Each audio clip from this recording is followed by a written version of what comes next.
பீகாரில் பார்த்தாச்சு, அதை மகாராஷ்டிராவிலையும் பார்த்தாச்சு. ஹரியானாவில் ராகுல் காந்தி சொன்னார்ல, ஆட்சியவே ஆட்டை போட்டு தான் நடத்திட்டு இருக்காங்கன்னு. ராகுல் காந்தி ஹரியானாவில் என்ன நடந்து சொன்னார்ல. சொல்லிவிட்டு பொண்ணு ஆக்ஷன் எடுக்குது ராகுல் காந்தி.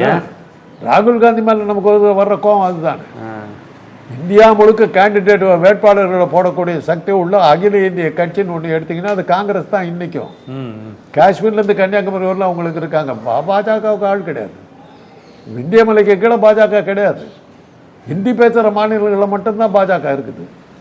அவங்க தேசிய கட்சின்னு சொல்லிட்டு இருக்கிறாங்க. அதை விட பவர் ஒரு கட்சி இன்னைக்கு ஒன்றும் செயல்படுறது இல்லை. வேகத்தை காணுமே, பேசும்போது பிரமாதமாக இருக்குது. அது செயல்பாட்டில் காணுமே.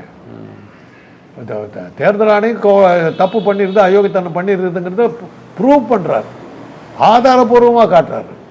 அதோடு விட்டுட்டு போய் நான் என்ன அர்த்தம்? அது எனக்கும் தெரியும், உங்களுக்கும் தெரியும். அதையே நீயும் சொல்லிட்டு இருந்தா என்ன அர்த்தம்? ஒரு இவ்வளோ பெரிய தொண்டர்கள் வச்சிருக்க ஒரு போராட்டம் நடத்தி தேர்தல் ஆணையத்துக்கு மேலே ஆயிரக்கணக்கான கட்டுப்பாடுகளை விதிக்கிற ஒரு சூழ்நிலையை உருவாக்கலையே அவர். போன தடவையாவது பாஜக ஃபுல் மெஜாரிட்டியில் இருந்தாங்க. இந்த தடவை சந்திரபாபு நாயுடு இவரையும் தொங்கிட்டு இருக்கிற மைனாரிட்டி கவர்மெண்ட். இந்த தடவை மிரட்டி பண்ணலாம்ல, அதை செய்யலையே.